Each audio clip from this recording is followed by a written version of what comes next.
Alors bonjour à tous et à toutes.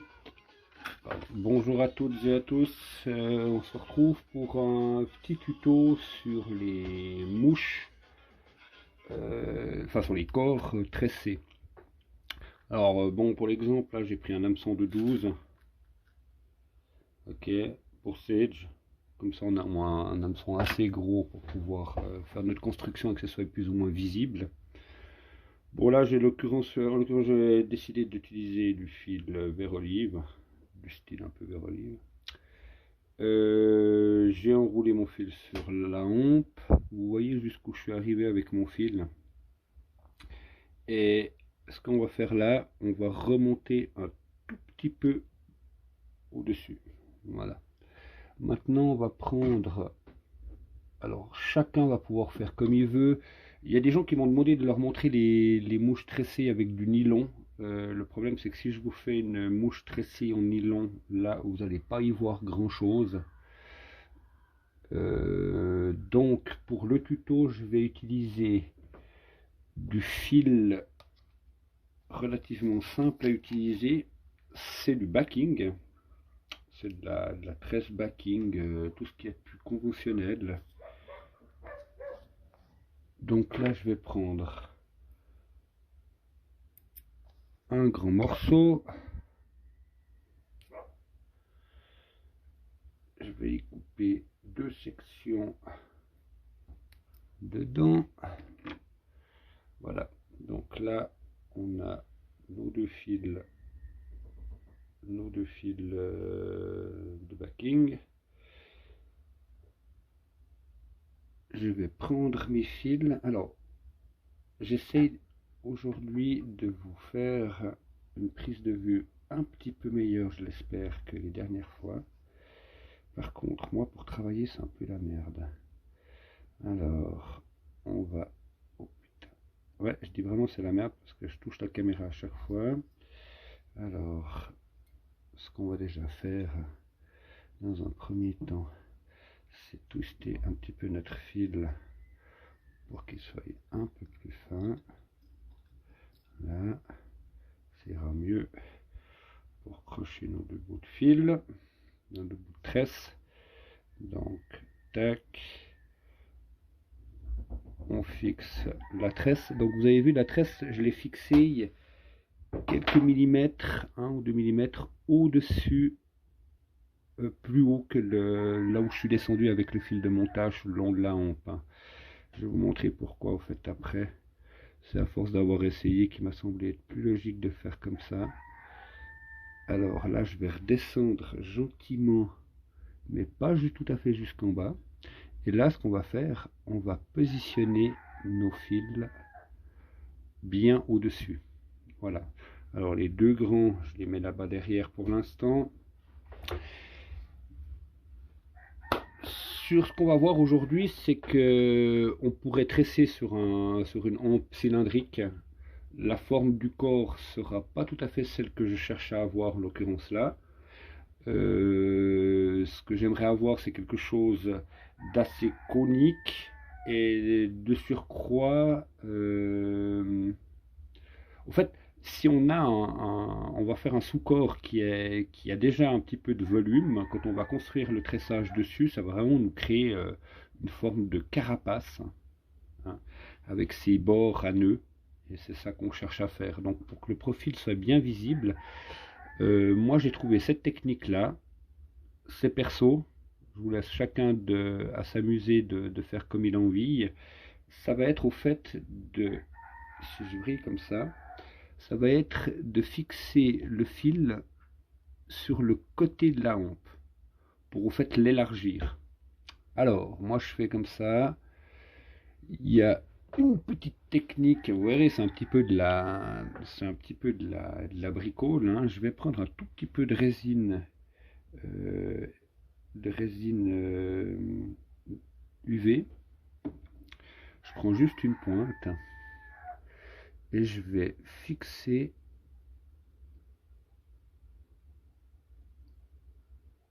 Hop, tac, je vais prendre ma lampe.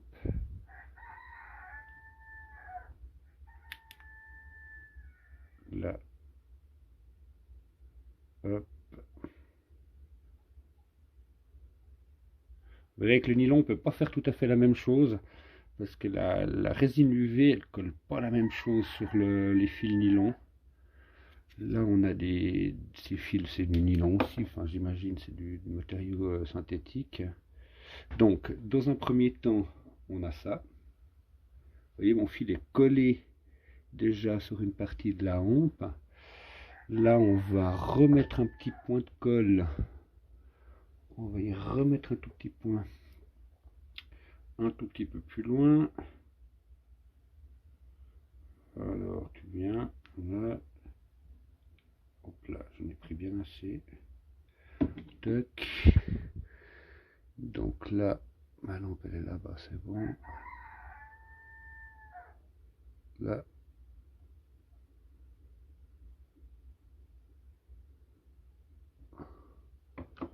Alors, poc.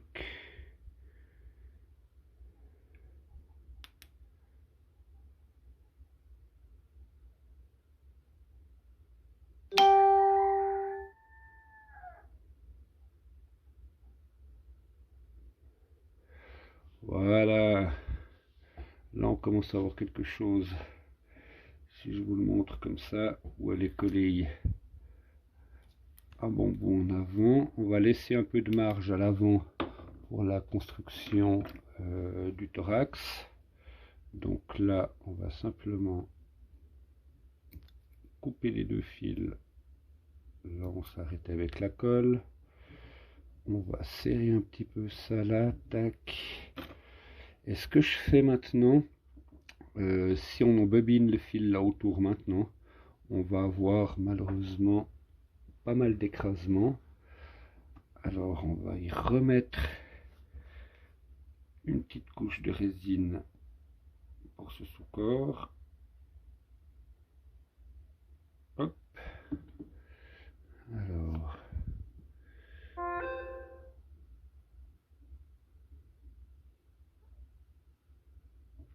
Là, je vais serrer un petit peu à l'avant en mettant l'UV.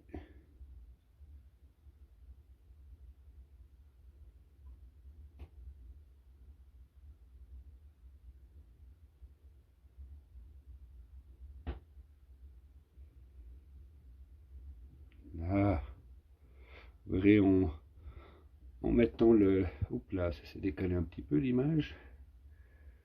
Tac. Ouais, j'ai un aiguillage là pour la caméra, c'est vraiment n'importe quoi. Là, maintenant, voilà ce que ça donne depuis dessus. Poc. On a une forme de petit profil un peu à plat sur le dessus. Alors maintenant, on va simplement gentiment dans un premier temps enrouler notre fil de montage vert sur ce corps. J'essaie de remonter un tout petit peu.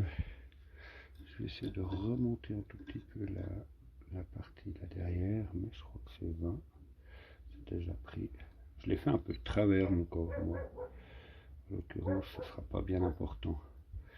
Là, on va bien ficeler tout ça. Là, on resserre à l'avant.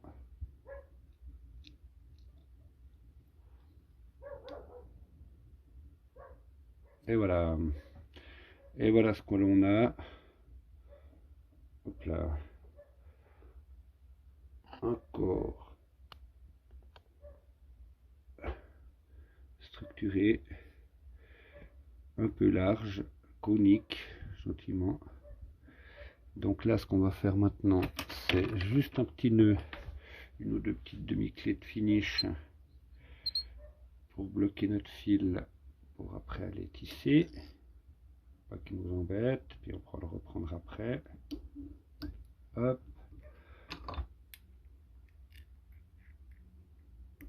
Tac.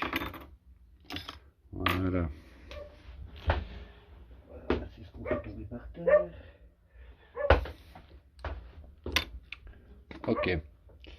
Maintenant, on va passer au tressage. Alors, pour le tressage, je vais replacer la caméra un petit peu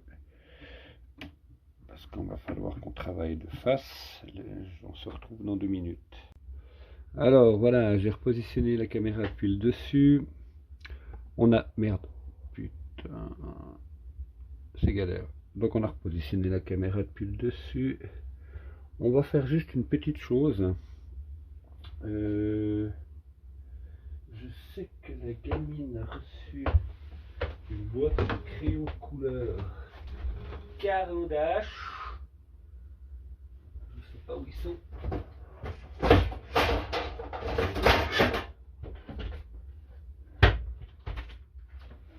Ils sont pas là.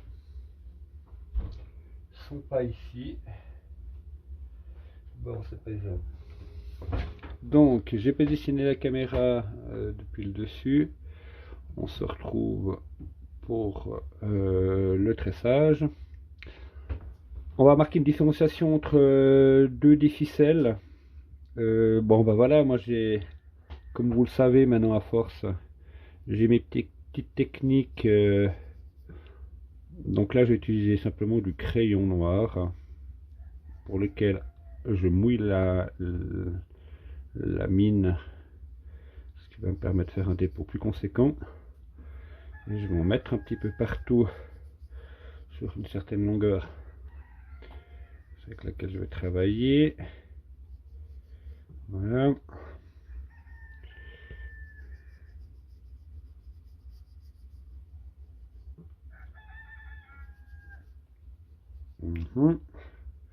On arrive. Bon, donc là on va faire une noire et puis une noire et blanche. Mais c'est vraiment pour l'exemple. Pas de raison que ça marche pas non plus pour la pêche. Alors, tac. Une fois que vous avez mis votre crayon, vous mouillez vos doigts et vous lissez ça sur tout le truc. Ça va uniformiser un petit peu plus le noir. Ça va rendre un peu plus gris. Voilà. Là on est bon. Il faut bien évidemment bien soigner au départ là pour qu'on puisse faire la différence entre les deux fils. Hop. Voilà. Alors, maintenant on a deux fils, un noir et un blanc. Ce que je propose, c'est qu'on mette le blanc dessous et le noir dessus. Alors ceci a une importance pour le sens dans lequel on va tresser. Voilà la technique. Sous le montage, on va faire... Moi je vais... Alors je vous explique exactement comment moi je procède pour avoir une régularité. Et surtout pour ne pas se tromper dans les mailles. Le fil noir étant celui que je vais toujours placer sur le dessus. Et le fil blanc sur le dessous. Je laisse pendre le fil noir. Je prends mon fil blanc. Et je viens par devant, je passe derrière, et là je fais une simple boucle, un simple nœud, tout simple. Maintenant, quand je vais approcher près de l'œillet, je vais, au niveau du nœud, faire passer le fil foncé sur le dessus et le fil clair sous le dessous. Et là, je vais rapprocher du départ de ma nymphe. Et là, je vais tirer, tendre, plutôt en tirant sur le dessus. Pas trop contre en bas, mais plutôt contre en haut, comme ça. Tac. Ensuite, je recommence. Le fil noir, maintenant, il est de ce côté-là. Donc, même chose, je passe sur l'avant, je reviens dedans, et je crée une boucle. Oh, pardon. Désolé. Voilà. Il y a du direct. Et là, je replace le fil noir sur le dessus au niveau du nœud, le fil blanc dessous, je reviens tout près, et là, je tire, toc. Je relaisse pondre mon fil noir, je passe mon fil blanc. Alors, il est clair qu'avec le fil nylon, par exemple, pendant que je fais ça, je vais vous expliquer 2-3 petites combines. Au fait, j'en coupe un petit peu plus court que l'autre. Et généralement, le court, c'est celui que je vais laisser passer sur le dessus. Voilà. Comme ça, on a vraiment une régularité. Tac. Là, on commence à voir la structure qui se crée. Hop. dedans. Je passe mon fil noir par-dessus au niveau du nœud. Et donc les fils sur le dessus et le dessous, ils vont créer une forme de zigzag. Donc en tout cas avec des fils de ce type-là, ça va vraiment se voir. Hop. Tac.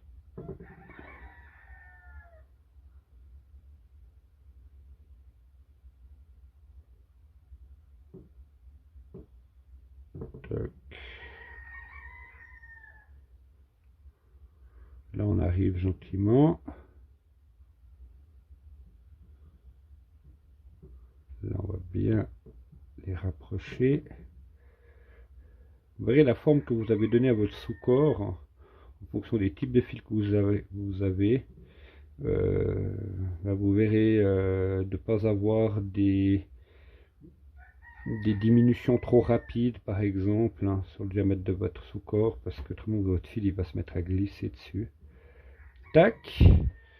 Alors là je vais encore en faire une. En tout cas une pour arriver bien à l'avant là. Allez. Tac. Voilà. Alors il est conseillé généralement quoique là on s'en fout un petit peu mais en fait c'est pour pas que celle-ci la dernière bouge. On va encore en faire une devant qu'on va prendre avec le fil de montage ensuite quand on va maintenant stopper le tressage. Voilà, celle-là elle va nous permettre juste de tenir tout ça devant. Là, maintenant, on va faire une tête, verte. Point barre, on va pas s'emmerder pour l'exemple. Alors maintenant, je vais devoir retourner mon montage. On se retrouve. Alors, voilà déjà un petit peu pour la forme. Voilà ce qu'on obtient. Voyez, ce corps tressé. Allez, une petite mise au point, s'il vous plaît. Tac. Vous voyez le corps tressé sur le côté. Allez, bien sûr, il faut que ça bouge. Vous voyez, tressé sur le côté.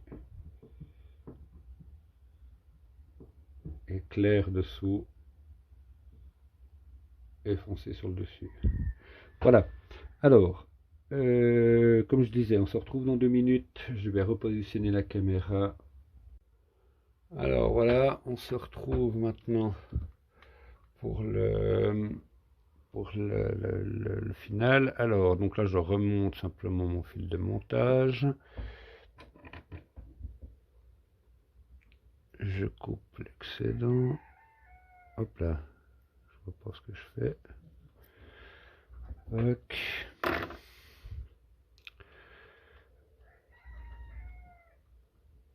Maintenant, je vais, comme je l'expliquais avant, prendre le dernier nœud qu'on a fait. Carrément.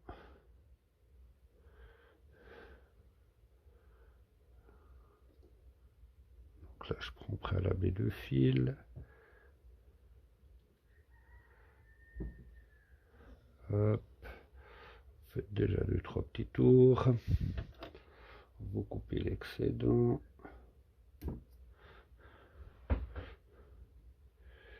Et maintenant, on attache tout ça.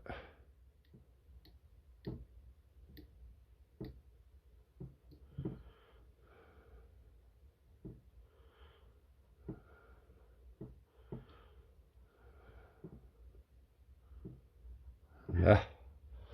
Donc, ça nous donne pour l'instant quelque chose de comme ça.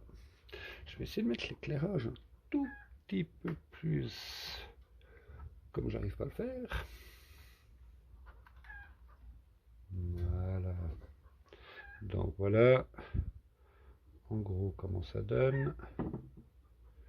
Et puis maintenant, ben voilà, alors ça c'est pour chacun, hein, vous allez faire comme vous voulez, on aurait pu foutre une bille à l'avant, on aurait pu Et pour faire le volume du corps, du sous-corps, on aurait pu utiliser de la plombasse, du fil de plomb, on aurait pu, comme je le dis, faire beaucoup de choses. À vous de faire varier vos combines.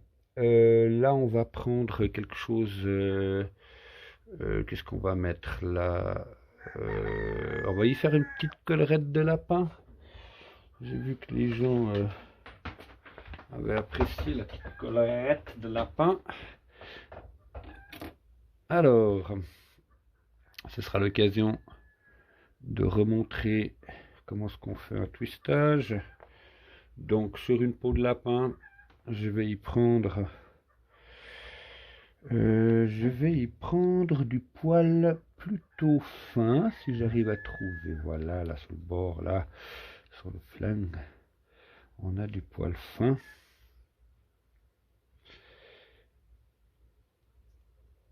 Alors, je vais essayer d'en soutirer un petit toupet le plus régulier possible.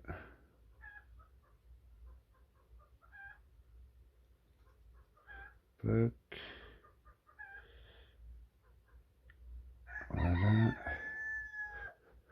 Petit ciseau. Et merde, le petit ciseau qui s'ouvre.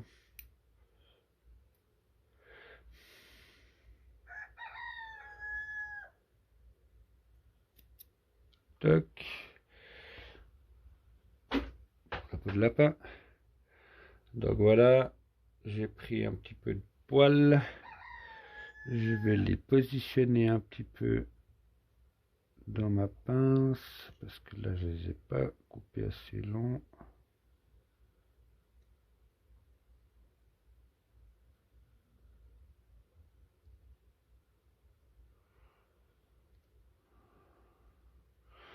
Voilà. Alors, ça à chacun de pinailler comme il aime pinailler hein, pour ce genre de choses. Moi j'aime bien régler mes poils au préalable à la bonne longueur. Je vais prendre une pointe, petite technique là pour séparer votre soie. Vous le prenez en haut là, vous passez votre petite pointe, ça va vous mettre votre soie à plat. Et là, beaucoup plus facilement, on peut y séparer en deux fils. Tac. Là, on va y positionner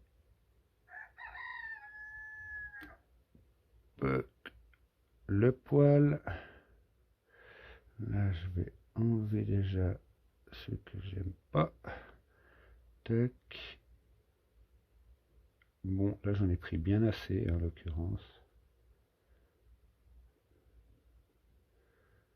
Je vais en enlever un petit peu. Tac.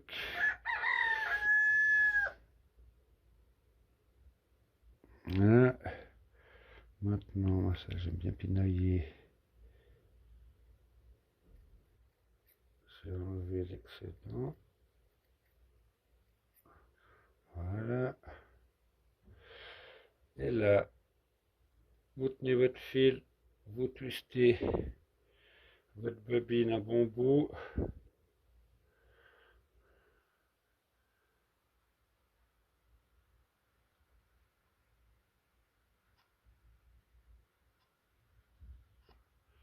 Donc là, je twiste ma bobine. Et là, je lâche. Et je fais un petit peu l'accordéon avec. Je retwiste maintenant. Je relâche. Je retwiste. Et je relâche. Là, on retwiste un petit coup, comme il faut. Puis on rembobine un tout petit peu le fil. Ça va vous le bloquer comme il faut, twister. Là, maintenant, on va revenir là où on était avec. On va commencer bien là sur l'arrière. Tirer un petit peu son poil en arrière avant de commencer.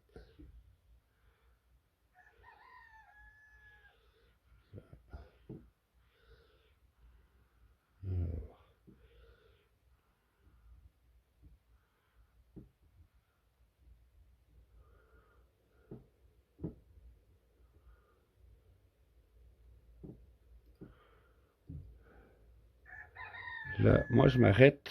Dès que j'ai fini de poser le gros, je m'arrête. Je fais une demi-clé qui va me permettre de repousser. Oh là, je suis pas sûr d'avoir réussi mon coup. Oui, ça va aller. Tac.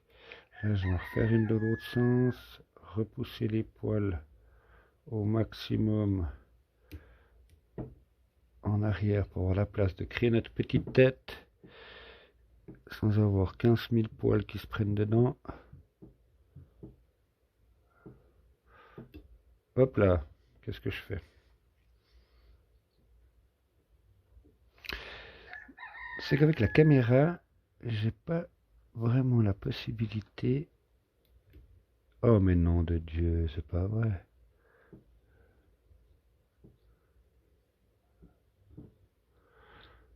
Excusez-moi du pinaillage, c'est à cause de cette position de caméra, ça me fait me tenir complètement de travers.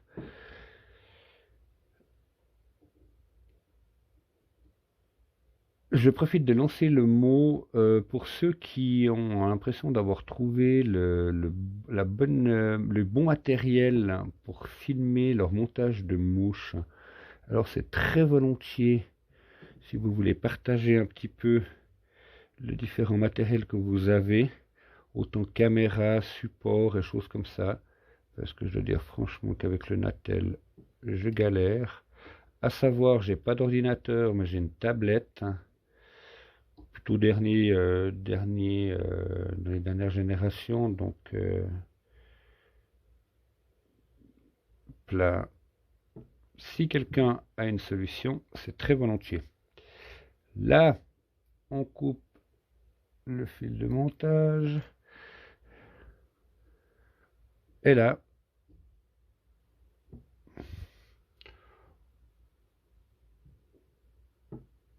on a une petite mouchasse. Alors on aurait pu vernir, ce que j'ai fait sur certaines mouches, j'ai verni le dessus du tressage, pas le dessous. Des fois j'ai verni le tout. C'est à chacun de venir. Donc là on arrache les petits poils qui sont à notre sens un petit peu hirsutes et pas trop bien placés à leur place. Maintenant, petite goutte, juste une petite goutte de résine pour bloquer.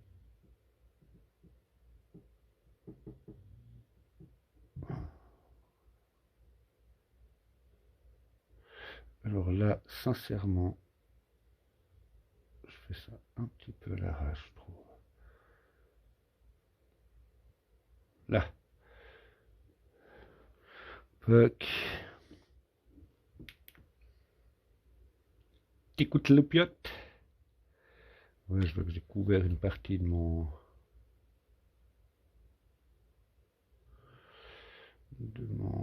œillet, c'est pas grave. Avec la résine, je vais la repercer après. Et voilà.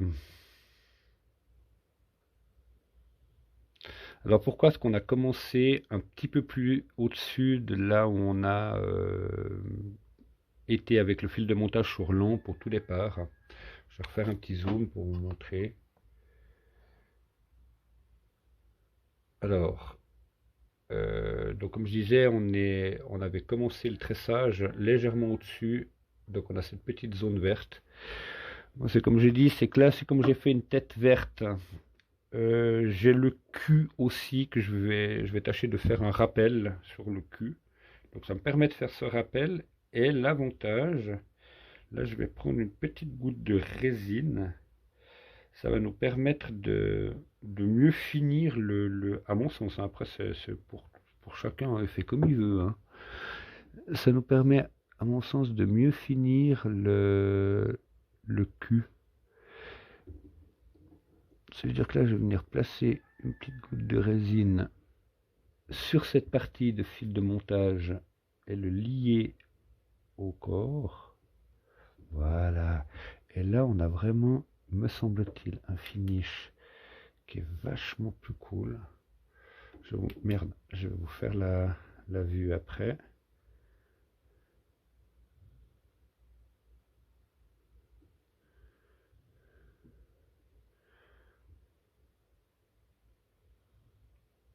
Je le rappelle, travailler dans des pièces aérées avec vos résines. Les résines, toutes les résines dégagent en permanence et surtout quand on les polymérise, hein, donc quand on les applique, hein, elles vont dégager des gaz qui sont ultra cancérigènes. Alors vous me direz, dans la vie qu'on mène aujourd'hui, qu'est-ce qu'on ne touche pas ou qu'est-ce qu'on ne respire pas qui n'a pas cette fâcheuse tendance à être cancérigène. Mais voilà, je dis juste, vous avez le nez comme moi sur le dessus, donc tenez-vous toujours un petit peu à côté, tâchez d'avoir des pièces aérées. Je pense que c'est pas un mal, autant pour vous que pour ceux qui cohabitent avec vous. Tac. Moi j'ai la chance d'avoir un chalet, pour ceux qui ne le savent pas encore, de 1757, ou 47, 1747, qui est qui n'a aucun triple-vitrage, qui n'a aucune isolation. Donc en fait c'est des chalets qui ont fait preuve de durabilité parce que justement ils sont très aérés avec les matériaux comme le bois et la pierre, hein. Voilà, il faut conserver une aération permanente. Alors ça implique une vie au quotidien un petit peu différente que dans un appartement surchauffé ou voilà. Mais ça nous a cet avantage de pouvoir travailler dans quasiment toutes les pièces avec une certaine forme d'aération, pour autant qu'on ne tienne pas le nez non plus sur le dessus de la mouche. Voilà, là on a fini. Je vais essayer de faire, j'aimerais bien une mise au point un petit peu plus sympa. Alors je vais prendre ça à la main comme ça. Je vais revenir en modèle comme ça. Voilà. Voilà notre petite mouche à corps tressé avec poil de lapin, tête verte. Franchement. Puis voyez le petit point de résine sur le cul. Juste un petit point de résine pour lier géométriquement, pour pas qu'il y ait un escalier trop important sur le cul de la mouche. Et donc, vu de dessous, vous voyez, on a ce tressage et cette espèce de formation avec les nœuds sur le côté, comme d'une carapace et d'un abdomen dessous. Voilà. Et je vous souhaite à tous et à toutes et à tous, pardon, d'excellentes fêtes de fin d'année. Profitez bien. Ne vous mettez pas trop minable. Je le dis pour certains. Et puis bonne construction. Et si vous nous faites certains modèles avec du fil nylon, avec différents matériaux, postez-nous vos modèles, qu'on puisse s'imprimer de plein de bonnes idées. Allez, big up à tout le monde. Bye bye.